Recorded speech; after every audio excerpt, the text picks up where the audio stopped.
Hi guys, it's Dave from One Key Caravan here. So we're just talking about how to adjust your compression locks on your hatches. So once you've fitted them, if you have a scenario where it's like this and it just won't go over the top, so why that is your tailpiece is actually too far down this way. So what we want to do is undo this nut here, and this tailpiece we need to lift it up. So once we go through,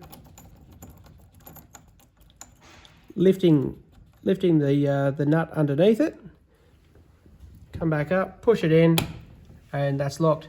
Now if you want to try and get a bit better of a seal, so that one there, it's still sitting a bit proud. So for me, I want to get a bit better seal, so I'm going to make it go back down again, just a little bit though. So we might come down, let's say 2 or 3 threads, bring the top one down onto that, push straight in, and that's giving me a far better seal. So the door is sitting in flush with the surround, so the seal's actually doing its job, keeping the water, keeping the dust out.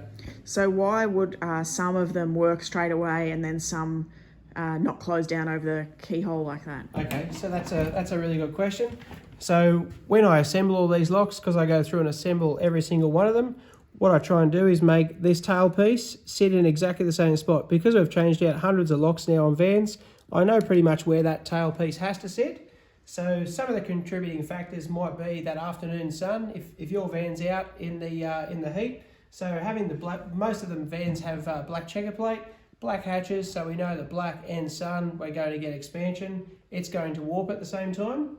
Other factors may be when it actually goes to lock, this little tailpiece might be hitting a piece of joinery or something like that.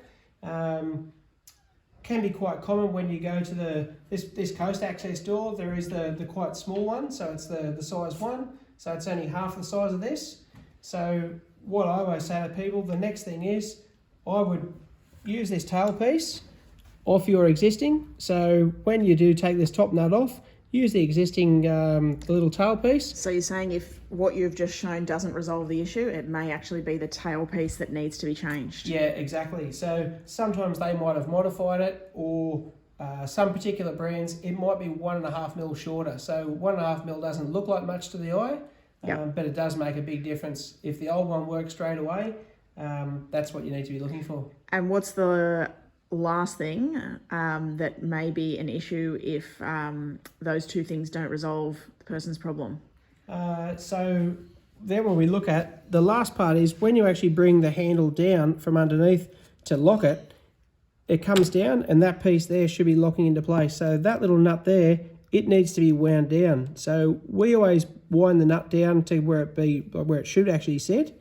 So if somebody was to undo them and not look at the instructions straight away, they might actually undo that nut, and then it's going to lift it right up. So then it's still not getting that compression. Yeah, but you don't want that done up too tight either. No, we don't want it locked in too tight, so it's nipping it up so it's not moving, because again that's sitting on one of those spring compression washers, so that's going to hold it into place.